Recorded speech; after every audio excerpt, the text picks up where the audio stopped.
Hello everyone, welcome back to my channel. Today I woke up at 3 AM। हाँ, I know थोड़ा extreme लगता है, but कभी कभी डिसिप्लिन का डोज एक्स्ट्रा देना पड़ता है। Early start means more quiet time for focus study, isn't it. यहाँ पे नींद मेरी भाग नहीं रही थी, तो मैं अपना सर पटक रही थी ताकि ये नींद भाग जाए। ऐसा नहीं है कि मैं अपने साथ ज्यादती कर रही हूँ या खुद को ज़बरदस्ती उठा रही हूँ इस टाइम पे। ये ऐसा है कि रात को मैं जल्दी ही सोई थी, लाइक 9 बजे सो गई थी, तो 3 बजे तो उठ ही सकते हैं ना अगर जल्दी सोए तो सुबह उठने के बाद हाथ मुंह धो लिया था और ये सब करते करते ही 3:30 ऑलमोस्ट बज गए थे। और अब बारी है पढ़ने की। लेकिन सबसे पहले last night I forgot to make my detox water, मतलब कल रात में अपने हेल्थ गोल्स के साथ कॉम्प्रोमाइज़ कर लिया मैंने।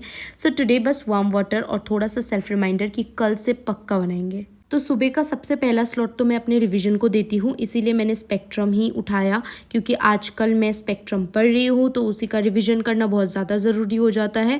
और साथ ही में न्यू चैप्टर भी करना है, तो revision feels like reading a familiar story, isn't it, but still finding new points you somehow missed before. यहाँ पे मैं जो चैनल फॉलो करती हूँ स्पेक्ट्रम के लिए, वो वाला वीडियो देख रही थी और अचानक इसके नेक्स्ट वाले वीडियो मैंने जैसे ही खोला, वो मेंबर्स ओनली के लिए था यूट्यूब पे। मतलब वो फ्रीली अवेलेबल नहीं था। मुझे इतना दुख हुआ और इतना गुस्सा आया, क्योंकि मैं मतलब हैबिचुअल हो ही चुकी थी, इसी वीडियो को इसी चैनल को मैं फॉलो कर रही थी। तो मैंने सोचा क्या करूँ, बट मेरा मतलब मन नहीं मान रहा था। तो मैंने निकाला अपना फ़ोन और मैंने निकाला टेलीग्राम, और टेलीग्राम से मैंने निकाल लिया वो चैनल का वीडियोस, जो कि पूरा मुझे मिल गया था एक्सेस उसका। तो फिर मैंने वहाँ से देख लिया, क्योंकि एक हो जाता है ना कि हैबिट हो जाता है हम लोग को एक चैनल फॉलो करने के बाद, और फिर अचानक से उनका वीडियो ना मिले तो कितना ज़्यादा मतलब अच्छा फील थोड़ी होता है। इनिशियल डेज पे तो मुझे कितना ज़्यादा स्ट्रगल करना पड़ता था, मुझे टेलीग्राम का पता ही नहीं था कि ऐसा भी कुछ है। तो मैं पहले तो लेक्चर्स देखती थी, और जब वो सर पढ़ाना बंद कर देते थे या किसी रीज़न से उनका मतलब और वीडियोस अपलोडेड नहीं होता था, तो मुझे शिफ्ट करना पड़ता था दूसरे टीचर्स पे।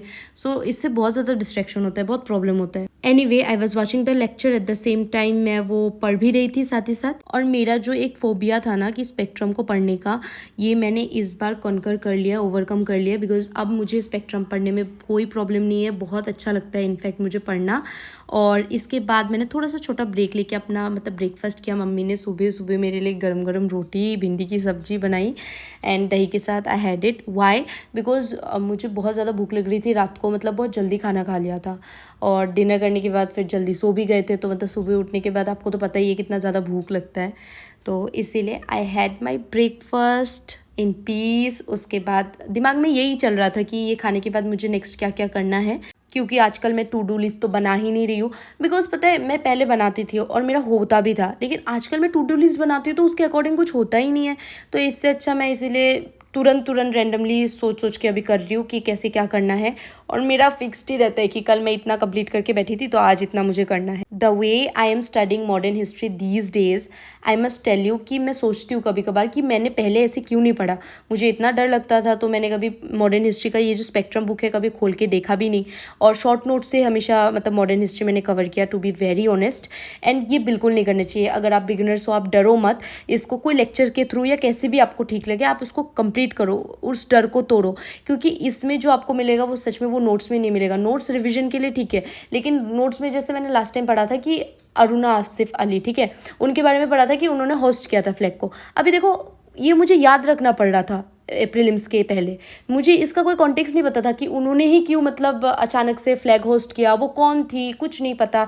उषा मेहता के बारे में पढ़ा था, तो वो अंडरग्राउंड में उन्होंने रेडियो चलाया था, क्यों चलाया था कुछ नहीं पता। सो उसका कॉन्टेक्स्ट नहीं है। लेकिन अब जब मैं स्पेक्ट्रम पढ़ रही हूँ, मुझे इतने अच्छे से मतलब कॉन्टेक्स्ट मिल रहा है, हर चीज़ मुझे समझ आ रहा है। सो आई मस्ट टेल यू कि आपको भी पहले बेसिक बुक्स एनसीईआरटीज़ पढ़ो, उसके बाद रेफरेंस पढ़ो, उसके बाद तो नोट्स तो हमें पढ़ना ही है एट द लास्ट। अभी मैंने पढ़ाई से थोड़ा सा ब्रेक लेके अपना योगा को टाइम दिया है, एंड अभी योगा कर रही थी इसी वजह से। And really I do it very dedicatedly, very devotionally. UPSC prep and yoga काफ़ी सिमिलर है, दोनों में पेशेंस चाहिए, कंसिस्टेंसी चाहिए, है ना। और दोनों का ही रिजल्ट आपको लॉन्ग टर्म में बहुत अच्छा देखने को मिलेगा। सो यहाँ पे मैं काकासाना कर रही थी बहुत दिनों बाद, तो मतलब बैलेंस करना काफ़ी मुश्किल हो जाता है। But somehow I manage to do it. फिर मैं जब योगा करती हूँ कुछ पोस्चर्स होते हैं जो मेरे करेक्ट नहीं होते हैं, but still I do with the hope कि फ्यूचर में कभी ये मतलब मेरा ठीक हो जाए पोस्चर्स। एट लास्ट मैंने अनुलोम विलोम करके अपना मतलब योगा खत्म किया and I was feeling really good. Okay guys, now I have something to show you. Disha publication has launched the second edition of their best selling master geography through maps and honestly it's like a complete package for UPSC aspirants. It has 180 colorful maps, 107 of India, 73 of the world, plus infographics, tables, pie charts, सब कुछ simple student friendly way में है। 75 newly colored maps come with PYQs from CSE prelims and mains, curated by experts. So आपको अलग से atlas लेने की जरूरत नहीं। Book is divided into two parts, India and World. India section covers everything physical, resource, ecological and environmental, transportation, cultural and human geography like rivers, agriculture, coal mines, industry, ports, demography, disaster zones, heritage sites, mountain glaciers, parks, सब एक ही जगह पे आप देख सकते हो कितने wonderful वे में मैप्स के फॉर्मेट में हर चीज़ है। उसका एक्स्ट्रा इन्फॉर्मेशन भी दिया गया है। World section covers physical geography, climate aspects, geo physical phenomena, continent wise water resources, mountains, plateaus, ocean currents, biomass, winds, you name it, it's here. For civil services और other competitive exams ये एक book enough है to master India and world geography. This book is available on Amazon and Flipkart. Link description box में है, अगर आपको useful लगे तो चेक कर सकते हो।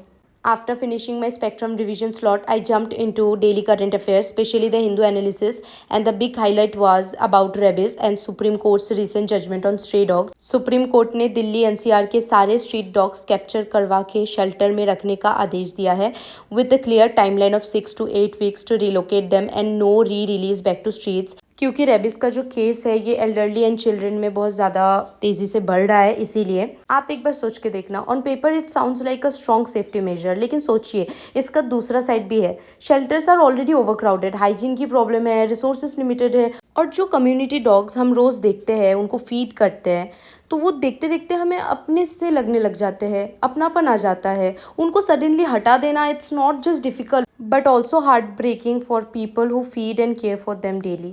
Animal welfare groups are protesting saying कि ये ABC रूल्स के अगेंस्ट है, जिसमें स्टेरिलाइजेशन, वैक्सीनेशन एंड रिलीज का प्रोसेस होता है, ना कि परमानेंट रिमूवल। प्लस ये भी सच है कि हर शेल्टर में पावर फैसिलिटीज़ नहीं होती, कहीं केजेस ओवरक्राउडेड है, कहीं क्लीनलीनेस का इशू है।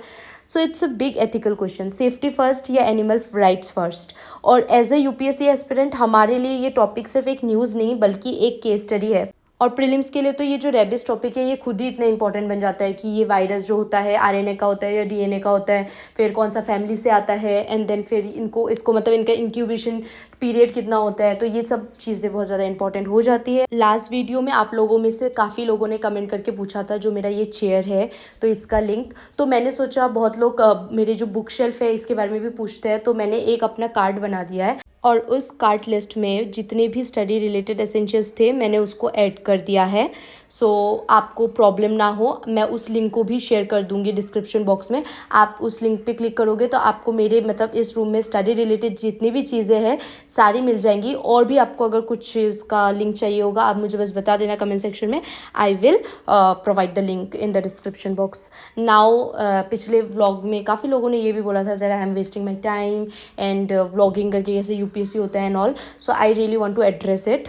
आई हैड रियलाइज्ड कि मैं बहुत ज़्यादा सिर्फ पढ़ नहीं सकती, like I really like to do other things also. मैं सिर्फ पढ़ाई नहीं कर सकती और मैं बहुत लंबे टाइम तक भी पढ़ नहीं सकती, and honestly this is my weakness and that is the reason why I exactly choose this path of making study vlogs, and I feel it's okay because knowing your weakness and accepting it, that itself is emotional intelligence, जो कि हम खुद ethics के paper में पढ़ते हैं, right? लोग शायद सोचेंगे what is she doing, she is wasting time, but honestly this is not in my control. लोगों के दिमाग में एक माइंडसेट बैठ गया है कि अगर हम किसी डिफ़िकल्ट एग्जाम्स की तैयारी कर रहे हैं लाइक नीट, JEE, SSC या फिर UPSC या फिर कोई भी कम्पिटिटिव एग्जाम्स, तो हमें मतलब फोकसली होकर सिर्फ पढ़ाई करना चाहिए और लाइफ में कुछ अदर चीज़ करना ही नहीं चाहिए। We really have to be isolated, क्योंकि ऐसा ही हम देखते हैं, मूवीज़ में भी दिखाया जाता है या फिर और भी जगहों पर दिखाया जाता है कि कितना मेहनत करते हैं लोग। So this is how the things work, but वो आइडियल है, this is more of utopian, and हम लोग रियलिटी में जीते हैं and practically it is not possible. But again exception भी है यहाँ पे, और मैं रियली एडमायर करती हूँ और अप्रिशिएट करती हूँ उन लोगों को जो सिर्फ पढ़ाई करते हैं।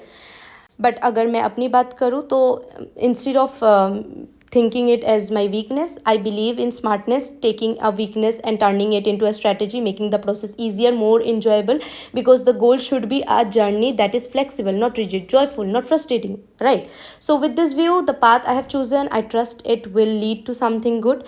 I don't know what the exact destination will be, and I am not forcing life to give me exactly what I have imagined. I am okay with whatever destiny brings. Right now, I am just enjoying the process, and at this moment, everything feels right. And I also know कि जो लोगों का opinion है and perspective will always differ and that's okay too. Okay, so I hope आज के लिए इतना काफ़ी है, मतलब इतना लेक्चर भी काफ़ी है और इतना वीडियो भी काफ़ी है. I hope you enjoyed this video. अच्छा लगा तो स्टे कनेक्टेड और लाइक शेयर सब्सक्राइब करना. I will keep sharing more study vlogs like this. Will meet soon. Bye. तब तक के लिए टेक केयर.